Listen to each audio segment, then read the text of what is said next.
Hi friends, നമുക്കിന്നൊരു അടിപൊളി പച്ചമാങ്ങ കറി ഉണ്ടാക്കിയാലോ? പച്ചമാങ്ങ കറി ഉണ്ടാക്കാൻ വേണ്ടിയിട്ട് ഇതുപോലെ ഒരു നല്ല പച്ചമാങ്ങ എടുത്ത് അത് വലിയ പുളിയൊന്നും ഇല്ലാത്ത എടുക്കണം കേട്ടോ.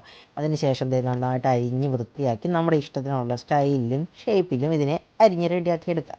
ഇതിൻ്റെ കൂടെ തന്നെ ഞാൻ ഇതിന് വേണ്ട ഇൻഗ്രീഡിയൻസ് പറഞ്ഞു പോവുകയാണ് കേട്ടോ, കാരണം എല്ലാം കൂടെ വീഡിയോയിൽ കാണിക്കുന്നില്ല, അതുകൊണ്ടാണ്. ചുമന്നുള്ളി ഒരു 10-25 എണ്ണം വേണം. പിന്നെ വേണ്ടിയതെന്ന് പറഞ്ഞാൽ വെളുത്തുള്ളി ഒരു 3-4 അല്ലി വേണം. പിന്നെ ഇഞ്ചി ഇച്ചിരി വേണം. പച്ചമുളക് ഒരു 6 എണ്ണം അരിഞ്ഞതും വേണം. അടുത്തതായിട്ട് നമുക്കൊരു മൺചട്ടി അടുപ്പിലേക്ക് വയ്ക്കാം. മൺചട്ടിയിൽ കറി ഉണ്ടാക്കുന്നതിൻ്റെ ടേസ്റ്റ് ഒന്ന് വേറെ തന്നെയാണ് കേട്ടോ. ഞങ്ങളെല്ലാം തന്നെ മൺചട്ടിയിലാട്ടോ കറി വയ്ക്കുന്നത്. മൺചട്ടി അടുപ്പിൽ വെച്ചിട്ട് 2 സ്പൂൺ വെളിച്ചെണ്ണ ഒഴിച്ച് കൊടുത്തിട്ടുണ്ട്. വെളിച്ചെണ്ണ നന്നായിട്ടൊന്ന് ചൂടായി വരുമ്പോഴത്തേക്കും നമ്മൾ റെഡിയാക്കി വെച്ചിരിക്കുന്ന ചുമന്നുള്ളി ഇടുക. ചുമന്നുള്ളി വഴന്ന് വന്നതിന് ശേഷം പച്ചമുളകും വെളുത്തുള്ളിയും ഈ അരിഞ്ഞു വെച്ചിരിക്കുന്ന ഇഞ്ചിയും ചേർത്ത് നന്നായി ഇളക്കി യോജിപ്പിക്കുക. ഇതെല്ലാം ഒന്ന് വഴന്ന് വാടി വരുന്നതിന് ശേഷം നമ്മളുടെ പച്ചമാങ്ങ ഇതിലേക്ക് ഇട്ട് കൊടുക്കുക. പച്ചമാങ്ങ ഭയങ്കര പുളിയുള്ളതാണെങ്കിൽ ചൂടുവെള്ളത്തിലിട്ട് ഒന്ന് അതിൻ്റെ പുളി ഇറങ്ങിയതിന് ശേഷമേ ഉണ്ടാക്കാവുള്ളൂ കേട്ടോ. അടുത്തതായി നമുക്കിതിലേക്ക് 1 സ്പൂൺ മഞ്ഞൾപ്പൊടി ചേർക്കാം.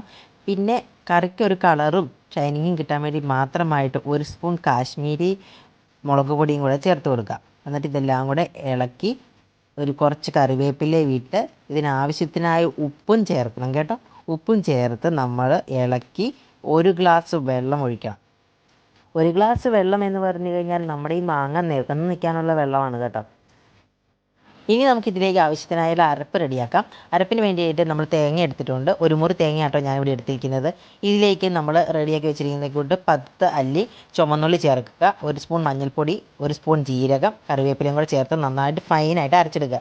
കാന്താരിമുളക് ഓപ്ഷനിലാട്ടോ, ഞാൻ കാന്താരിമുളക് ചേർത്തിട്ടുണ്ട്. നിങ്ങൾക്ക് ആവശ്യമുണ്ടെങ്കിൽ അതും കൂടെ ചേർത്ത് അരച്ചെടുക്കാം. എന്നിട്ട് നമ്മൾ റെഡിയാക്കി വെച്ചിരിക്കുന്ന മാങ്ങയിലേക്ക് ഇത് ചേർത്ത് മിക്സ് ചെയ്ത് ഇളക്കുക.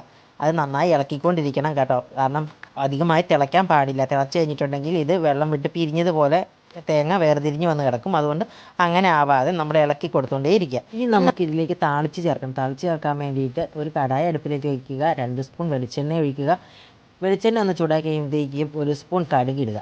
കടുക് ഒന്ന് മൂത്ത് പൊട്ടിക്കഴിഞ്ഞപ്പോഴത്തേക്കും ചെറുള്ളി ചെറുതായിട്ട് അരിഞ്ഞതും കൂടെ ചേർത്ത് അത് ഇളക്കുക. അത് മൂത്ത് കഴിയുമ്പോഴത്തേക്കും അതിലേക്ക് കുറച്ച് കറിവേപ്പില ഇടുക. കറിവേപ്പില ഇട്ടതിന് ശേഷം എല്ലാം നന്നായിട്ട് മൂത്ത് വന്നതിന് ശേഷം 2 വറ്റൽമുളകും കൂടെ ചേർക്കുക. വറ്റൽമുളക് ഒത്തിരി മൂത്ത് കരിഞ്ഞു പോകാത്തത് കൊണ്ടാണ് ലാസ്റ്റ് ചേർക്കുന്നത്.